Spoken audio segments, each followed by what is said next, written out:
session with Professor Mats Berdal. I hope that the pronunciation is perfect. Well, Professor of Security and Development at King's College London. His interests are on strategic studies, conflict, security and development, the UN and international security, comparative civil wars, Cold War history. He has multiple projects on these topics, and he has, I would say, like published widely, like more than 100 publications on these topics. So Mats, the floor is yours. We do like as before, like 45, 50 minutes, and then we open for like discussion. Excellent. Can you all hear me? Brilliant. And if I'm in the habit of speeding up sometimes when I'm running out of time, so just put your hand up and I will slow down. I was asked by two people whether I have a PowerPoint, and I don't have a PowerPoint. And the excuse I use is what a colleague of mine once told me. He's no longer with us. You all remember Lord Acton, who said that power corrupts and absolute power corrupts absolutely. Now, he reworked that so that PowerPoint corrupts absolutely. So that's why my excuse for not using it. But I will speak very slowly, and I will try to get my message across. And I think what I've got to say, in an interesting way, complements what you did this morning. I approach the subject from a slightly different angle, but an alternative angle. You'll see there's a title of my presentation on the program. I asked for that to be slightly changed. It doesn't really matter, but I'll tell you what it is, and I'll explain why I asked for it to change. So what I'm going to talk about is intervention and the use of force in world politics, continuity and change.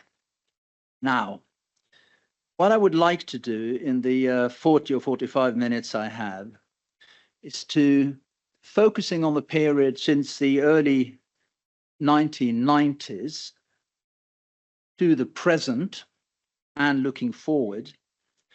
And I'm using very loosely the end of the Cold War as my starting point. I want to explore, first of all, the evolution of thinking and attitudes towards intervention and the use of force in world politics. I want to look, secondly, at the changing normative assumptions surrounding intervention and the use of force. And I also, of course, finally want to match this against the actual practice of intervention and the use of force.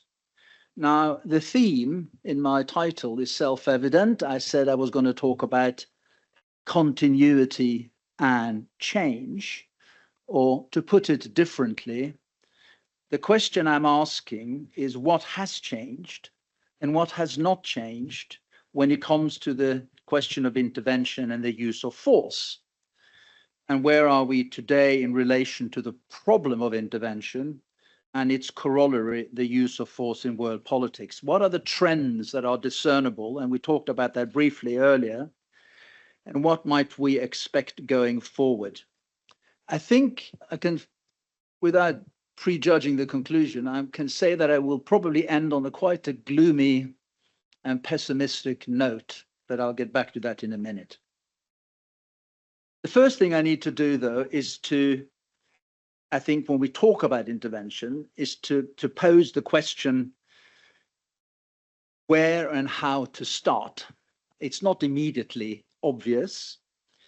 The term intervention is often used loosely to cover a broad range of activities and phenomena. At one end, you have what you might call a fairly narrow legalistic definition. At the other end, it is often defined, as many of you will know from your studies, in terms of something much more ubiquitous, systemic, or indeed endemic. In that sense, intervention tries to capture its pervasive, or the pervasive nature of interference by powerful countries in the affairs of weaker ones. And of course, there are also, worth just flagging early on, and I'll come back to that later, many interesting distinctions made when we talk about different kinds of intervention: forcible, non-forcible, direct, indirect, open and clandestine. Now, none of these distinctions or definitions are necessarily wrong or right. In a way, intervention is one of those things that philosophers call an essentially contested concept, but it does make it necessary for the purpose of analysis and for discussion for me to say a little bit about the sort of conceptual and terminological issues right at the beginning, what we mean by intervention and use of force. So what I will do is three things. Am I speaking at the right speed for you? Good. I will start by defining the problem of intervention initially, adopting a historical approach, defining intervention and looking at the reasons why historically intervention countries have sought to justify forms of intervention. Secondly, I want to explore, as I suggested, the practice and the character of intervention, how it has changed since the early 1990s and what drove that change. And finally, obviously, where are we now? What is new and what is a return to what might some people suggest is the older practices, and that back to the theme of continuity and change. So let me start with framing the discussion and defining the problem of intervention and the use of force. I think it's useful to say that any discussion of intervention, and indeed of the use of force, its corollary, why it is an issue at all, one might say, is that we still live in an international system comprised of sovereign states, all of which are legally equal. That is, they are not subject to an overarching authority and are protected by the constituent rule or principle of the international system, that is, of non-intervention by the states in internal affairs of other states. And in such a system, by definition, intervention is illegal and seen as morally wrong, and it is properly defined as the dictatorial or coercive interference by an outside party or parties in the sphere of jurisdiction of a sovereign state. Now, another way of putting this is that states all enjoy, according to United Nations Charter, equal rights to have their sovereignty respected and have a corresponding duty to refrain from the dictatorial interference within one another's recognized sphere of jurisdiction. And as such, and it is a starting point for the discussion, I'm not saying that's the reality, but as such, intervention is morally wrong, and non-intervention is and has been since 1945 and the United Nations Charter. We're celebrating 80 years of it this year. As such, intervention and the prohibition against that and non-aggression that goes with it is part and has been part of the normative structure of when the international order has been based. Likewise, with relate to the use of force, of course, there is a fundamental rule of non-aggression, Article 2(4) of the Charter, of which there are, of course, some exceptions, which I'll come back to in a minute. So in a way, discussions about intervention and about the use of force, historically, both in practice and in theory, are really often discussions about violations of these principles or about legitimate exceptions to the rule and the principle. And of course, while there is a general prohibition in place against the use of force to settle disputes between states, there are exceptions to the rule, though, of course, invoking those exceptions has invariably been subject to contention and to political controversy, especially so, of course, when invoked in the context of civil war. And I thought one way of opening the discussion under this heading is to go through some of the justifications for intervening that have been used historically, how these have evolved over time, and then to take the story further into the post-Cold War period. Now, historically, they can be seen to fall into 6 categories. And I say categories, of course, because they necessarily overlap when they have been used as justifications. Several arguments have been used and invoked as a basis for intervention. These are still used, but of course the context now is very, very different. So what are they? Very briefly. First of all, if one state asks or requests assistance from another state, then by definition, it cannot be seen as dictatorial. Peacekeeping, the United Nations peacekeeping, as it originally involved, is based on the principle of host state consent, and as such would fall into that category. And there are many other instances where that has been invoked, but even then it has been seen as being used to forward a separate political agenda. But that is a relatively straightforward one. A second category historically used, particularly during the Cold War, was counter-intervention to assist and to repel intervention begun by another state. This was commonly invoked by the superpowers in the Cold War, South Vietnam, South Korea, and Central America. The third one, again, has a long history, and the old 19th century European definition of it is to defend the rights of foreign subjects of an oppressive ruler. Now, this is how European powers in the 19th century justified intervention in the Ottoman Empire, and sometimes today has been referred to as protective intervention, sometimes derived from Article 51, I'll come back to in a minute, but it has often been used, of course, often on specious grounds, but it has been invoked and still has been invoked. And you can list the number of cases you know from your knowledge of history, whether it is the American rescue of hostages attempted in Tehran in 1990, Suez, UK in Suez in 1956, US and Dominican Republic in 65, Grenada 1983, Panama 1989. In all these cases, safeguarding the life of their citizens was the justified intervention. The fourth category is intervention in exercise of the right of individual or collective self-defense. That is Article 51. And not surprisingly, I'm sure you will not be surprised, it is not very clearly defined what exactly constitutes the right of individual or collective self-defense, partly because it opened up a Pandora's box in terms of definition, but it was left there. And it is, of course, the one of those two exceptions I mentioned to the general prohibition against the use of force. And for that very reason, it has been stretched and is being stretched very widely. It's a very elastic category. We talk about Israel today, but in 1981, Israel launched an attack against Iraq, as you may remember, to destroy its nuclear reactor. Iraq, that was used and that was defined under Article 51 as individual and collective self-defense.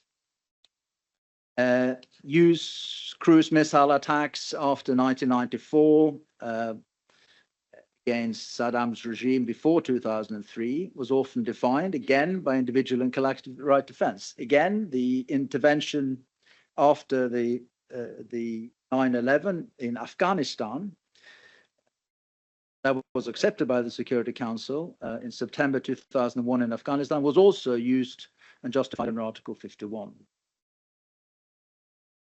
The one issue to think about here, which has come up, of course, and I'll come back to this later, is the impact over time of rapid technological change on how these categories, particularly development of weapon systems, have been used in a much more elastic way. And some of you will be familiar with the phrase anticipatory self-defense.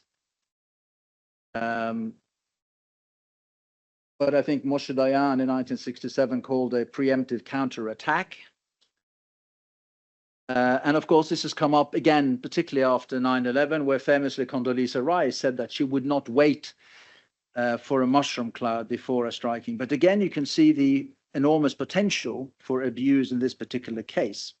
But the classic definition, if you like, of anticipatory self-defense goes actually back to a legal ruling back in the middle of the 19th century. It's to do with the shipping in the Atlantic in a British and American case. It's the so-called Carolina dispute.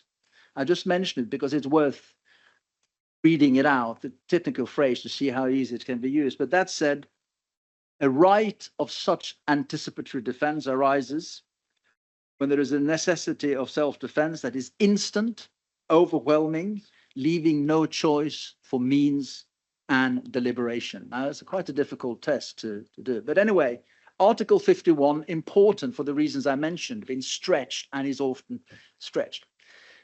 We come to the fifth category, historically, that is intervention, of course, the other exception in the Charter, with the authority of the UN Security Council under Chapter 7 of the United Nations Charter, Article 39 to 51. And what you need to do in order to justify intervention is to determine, as the phrase has it, that there is a threat to international peace and security. Now, during the Cold War, that very rarely became an issue because the Security Council couldn't agree on very much at all.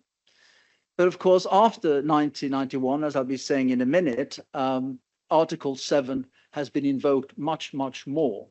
But interestingly, the grounds for invoking it have been more procedural than substantive, by which I mean a substantive case, which everyone could agree on, was Saddam Hussein's invasion of Kuwait in 1991, straightforward case of annexation. But after that, in order to justify some form of intervention, whether it was in Yugoslavia, which had about 70 resolutions on Chapter 7, you used it as a procedural device to justify intervention. And you found a way of describing it as a threat to international peace and security. So in Somalia in 1991-92, you said there were threats of regional instability because of refugee flows. But again, it's an interesting way in which the category has been phrased. And if you look at UN Security Council resolutions on current peace operations, nearly all of them are on the Chapter 7, although very often for procedural reasons. And then finally, we come to, as I'm sure many of you will have guessed, the category of humanitarian intervention. Now, the central idea here is that massive human rights violations, massive, again, we can talk about, this is what the lawyers say, perpetrated by a government or rulers against its own people, provide justification for setting aside the general prohibition against intervention in internal affairs of a country. So the argument here is that intervention are in the interest of humanity and therefore may be legally permissible when a state or national authorities commit cruelties against its own nationals, such a way as to deny them the fundamental human rights. Now, there is a debate that we can have, and of course a very lively debate in the 1990s we talked about, whether or not this has now changed and become one of the three exceptions in the Charter. It certainly used to be the case that it was seen, if you pick up a book from the early 1980s, that humanitarian intervention was illegal, if you looked at case law, unequivocally illegal. Many felt that this has changed and there was a significant normative shift culminating in the responsibility to protect, yet it remains deeply contested and has not been internalized, arguably, within the international system. On the question of it being illegal or illegal, we had two Norwegians on the panel today. My colleague was a Norwegian. For me, I'm Norwegian. And so I refer you to the Security Council debates in 1981 on Cambodia, where Norway was a non-permanent member. And you know, Norwegians, we all told are do-gooders, they can't do anything wrong. But the issue at stake here was whether Vietnam's invasion of Cambodia was legal or not legal. Now, what was the consequence of that invasion? It was to stop the genocide in Cambodia. Norwegians say, well, you know, that's terrible. I'm paraphrasing slightly. Terrible that it was a genocide, but actually this is strictly legal. Now, there is a Cold War context to that. United States had just been kicked out of Vietnam and so on and so forth. But it does illustrate very clearly that this notion of humanitarian intervention has long been regarded as being exceptional. And of course, many countries on the Security Council, we used to focus on Russia and China. But of course, now the United States is not keen to bring in human rights issues on the Security Council, but also many powerful and strong and large democracies are very reluctant to bring it on the agenda, by which I mean India, Brazil, and South Africa, to give three examples. So all of these categories, as you can see, have been used. They are all contested and they are all problematic. And they often, and particularly since the 1990s, have arisen in the context of civil war. So let's try, as I said I was going to do next, to go through the sort of the way in which things changed with the end of the Cold War and bear in mind these different categories. And I suppose the sub-question, what did change and how real or how permanent was the change in interventionary practice? Now, the end of the Cold War, I use it loosely, did result in a dramatic shift in interventionary practice, specifically intervention on what could loosely be called humanitarian grounds, both consent-based interventions of the peace-building variety, but also coercive, like in Kosovo in 1999. And that was a historically unprecedented shift. Now, that change reflected a combination, I think, above all, of two developments. The first was a real shift in normative climate and in the normative boundaries of international relations that did see a weakening of the idea of sanctity of sovereignty as an absolute barrier to intervention. That, of course, was accompanied by an emphasis, you will all remember, on human rights, democracy, good governance, and many would add also to that imposition of market economies and so on and so forth. But it is undoubtedly the case that the post-Cold War period, and particularly the 1990s, saw a dramatic increase that culminated symbolically with the NATO-led intervention in Kosovo, which, as you will recall, was authorized without Security Council authorization for use of force. So the first thing is what I call the normative shift in the moral weight traditionally given to sovereignty and non-intervention. The second, of course, obvious change was the shift in geopolitical context. The end of the very sharp ideological division at the time between East and West made it possible for the UN Security Council in particular to authorize intervention on humanitarian grounds, even under Chapter 7. And that change was seen in a very dramatic growth of UN peacekeeping operations initially, based on the principles of consent, impartiality, and minimum use of force under UN, but also under auspices of regional organizations. When those operations ran into difficulties of trouble, we saw sometimes enforcement action on humanitarian grounds. I mentioned Kosovo. And then, of course, much more complex and challenging, and that was after the 1990s, we saw ambitious peace building, peace operations, nation building, you call it what you want, but effectively attempts to socially re-engineer societies and transform war-torn societies, large operations, of which there are still some in place, lest we forget.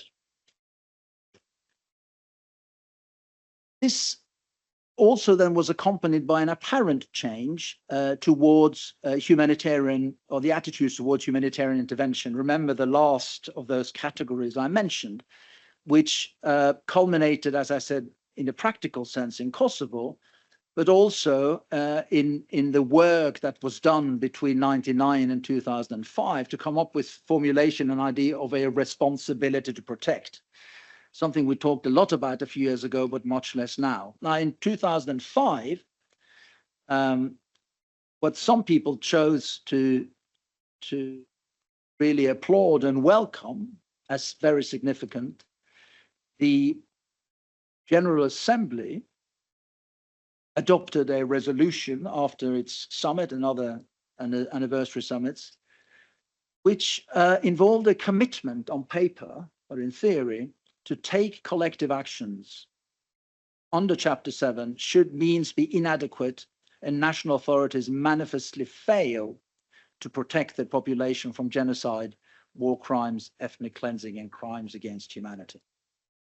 Now, you might say, wow, that's impressive. What a story, a nice linear story of a change of normative boundaries, a practice based on humanitarian intervention. But that is, of course, much too simplistic a way of explaining the motives for international involvement.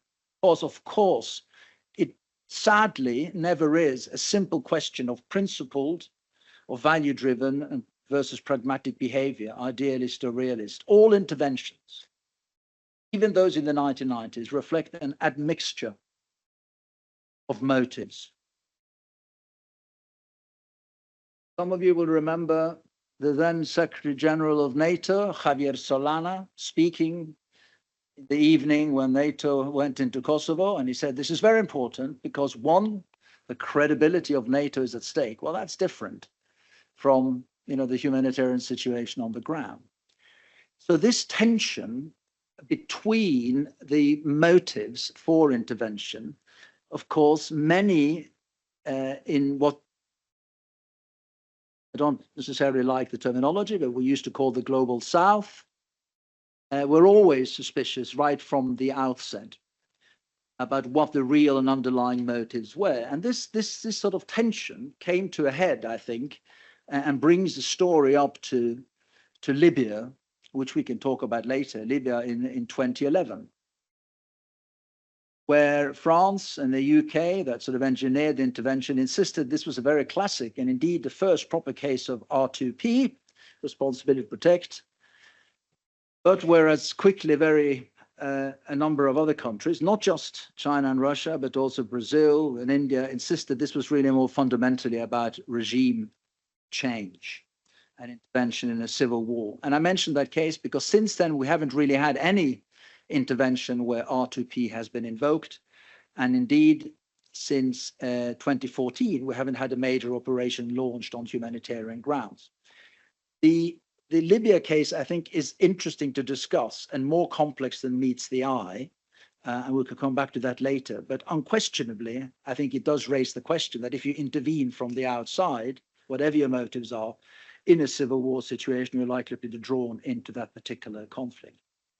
But as I said, this constant tension, if you like, between what you might call values-driven, normatively based intervention and the pursuit of more narrow self-interests has often been at the root of derailing a number of these large operations. And I think one of my other roles at one stage, I was sitting on a commission of inquiry into Norway's involvement in Afghanistan alongside 50 other countries. And of course, the fundamental problem throughout the Afghanistan involvement was this tension between the desire of some, which I do not dismiss, after 2003 to build a new and different Afghanistan, but also the first priority of the dominant alliance partner to pursue a counterterrorism operation broadly conceived.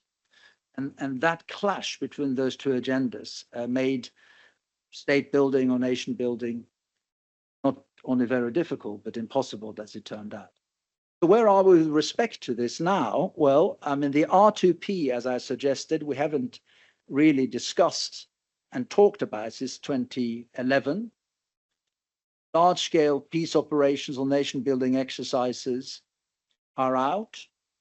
No major new operations since 2014, when we deployed to Central African Republic. And we are back in a very different world. Now, keeping an eye on the clock, Mario and asked me to send you some literature. I'm not sure whether you bothered to read my literature. I don't expect you necessarily to do it, but I sent you something I wrote in 2019 about the responsibility to protect, where if you read it carefully, which I'm sure you would have done if you read it, I was trying to look for a chink of light, that we're not going back to square one, if you like.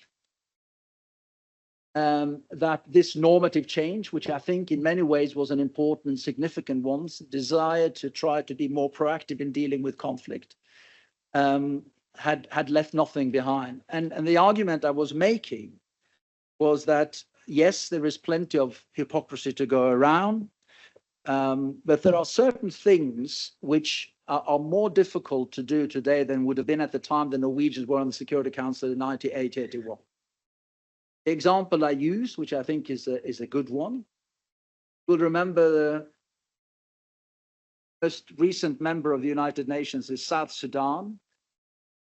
2 years into its existence, it descended into a horrific civil war, which in its initial dynamics was very similar to the outbreak of a genocide in Rwanda. In the case of Rwanda in 1994, as I spent a bit of time working on, the reaction of the international community, first of the US, but all the Western countries, all troop contributing countries, was let's get out of here as quickly as possible. Exactly what they did in April 1994.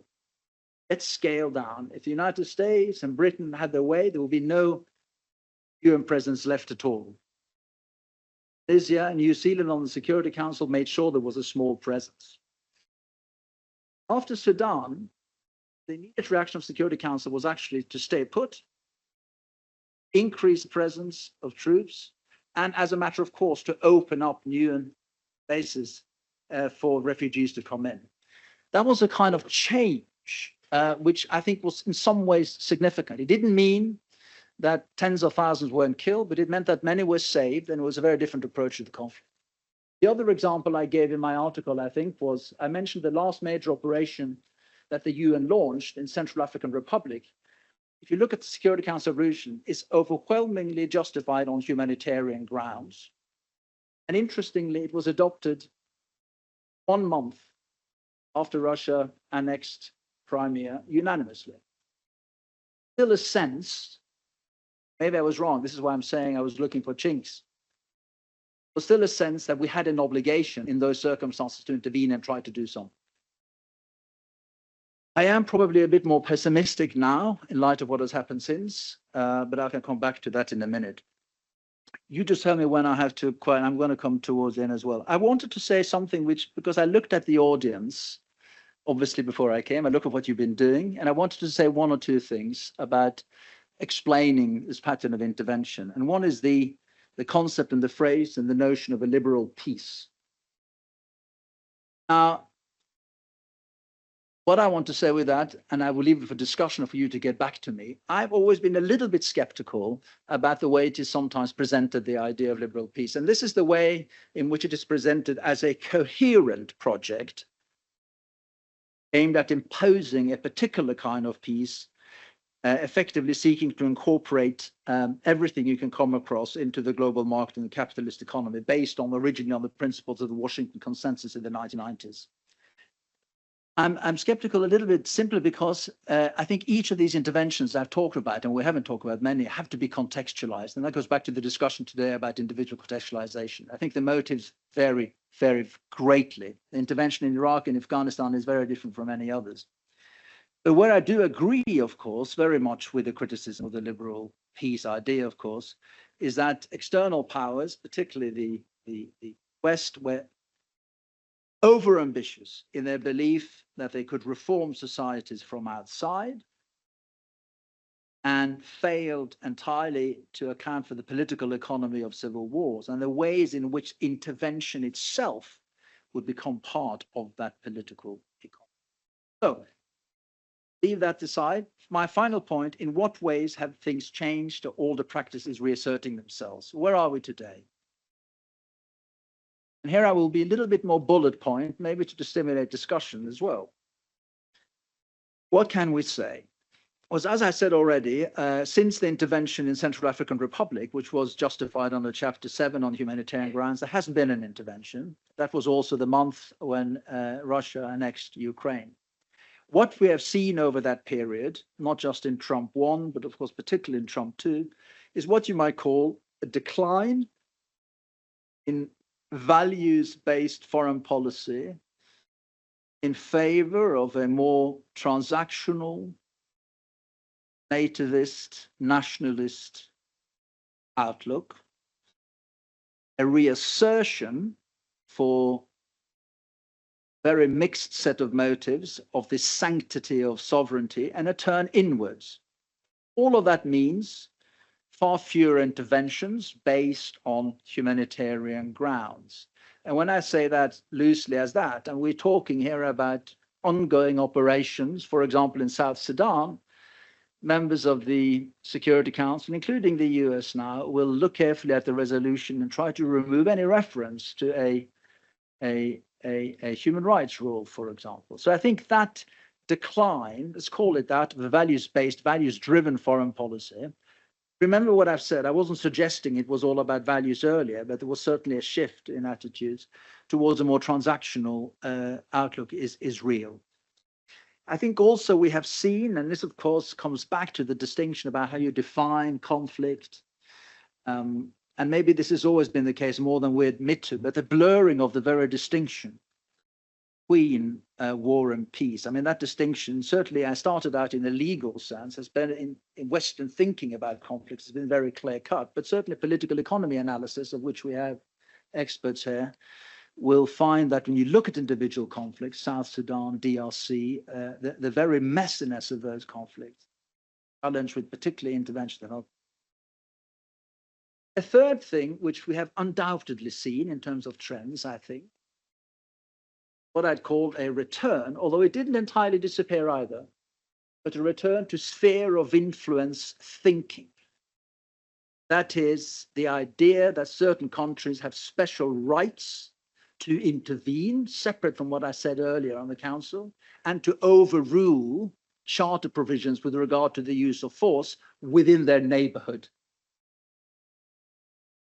Put it brutally, might is right.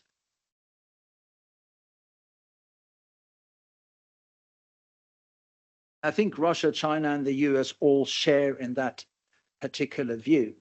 I did say that this isn't entirely a return to something which we haven't had even during the 90s I talked about. Some of you may remember that the United States was on the verge of leading an invasion, or 1994, called Uphold Democracy, after Aristide had been toppled. That was clearly, as the evidence now shown, done on the tacit agreement that the Russians could do what they wanted to do in Georgia at the time as well. So the state of influence thinking is long-standing, but it is reasserting itself. And I think it doesn't take a rocket scientist to see that it is very close to the heart of Trump, this idea that we can sort it out as major or great powers. But it's not just the great powers, it's also within regions. So if you look at Rwanda's behavior in Central Africa, its intervention in Eastern DRC is very often, I think, understood, or can be understood as a sphere of influence kind of thinking. And you can add your names to the list. I mean, Israel in all of the Middle East, interventions in Qatar and in Syria. The United Arab Emirates have intervened regularly, is intervening in the conflict in Sudan, and so on and so forth. And I think that sphere of influence thinking, which in a way is for me worrying, because it is a departure from some of the fundamental principles of the Charter on the prohibition against the use of. The next factor in my bullet point list is the weakening of the normative assumptions against the use of force. And like a lot of people, you know, it's the 80th anniversary of the United Nations and everyone is writing about it. And, you know, what are you going to say about the UN at 80? And I thought about this quite a bit. And it seems to me that I'm much less worried about the institutional machinery of the United Nations. That's always going to reflect the fact that the United Nations is an intergovernmental organization, that it's intensely political, and that is bureaucratically fragmented. That hasn't changed. But what I think is much more worrying is the undermining of one of the UN's other very, very important role, and that's to be a custodial of fundamental principles underpinning international order and international justice. And those are, as I mentioned earlier, the Article 2.4 on the prohibition against the use of force. I'm not saying that it hasn't been violated, but I'm saying that it has acquired, it did acquire over a long period of time, 45, 50, 60 years, the status of jus cogens in international law, as you know. In other words, a peremptory norm from which no derogation is permissible. That seems to be slipping. And we are into the territory of giving war a chance in a way that we haven't had before. And I think that developments in recent year, I should say, particularly under the current administration, has stimulated these trends by not just by its own actions, but by encouraging others to think in those terms. So the United States is not going to land troops in Greenland. Talking about it, you're setting, you're framing, you're helping to shape a particular kind of discourse, and you see it elsewhere. Whether Rwanda decides it's time to go on the offensive, these things, or whether other country finds other ways of doing it. It colors the narrative, but also actions. Of course, most recently, falls in the same category. The decision to interdict ships from Venezuela with drugs in the way in which they did it, again, sets a very clear sort of framing. Now, what makes this worrying is that, as I said, war used to be, or ought to have been, an option of last resort. But in many ways, it looks as if it's ceasing to be so. There are other things I could tick off the list to provoke you, not provoke you, but there's a rise of targeted political assassinations. Very noticeable trend. Many countries, also, democracies and authoritarian regimes, may also be symptomatic of a broader erosion of norms in contemporary politics, both within states and among states.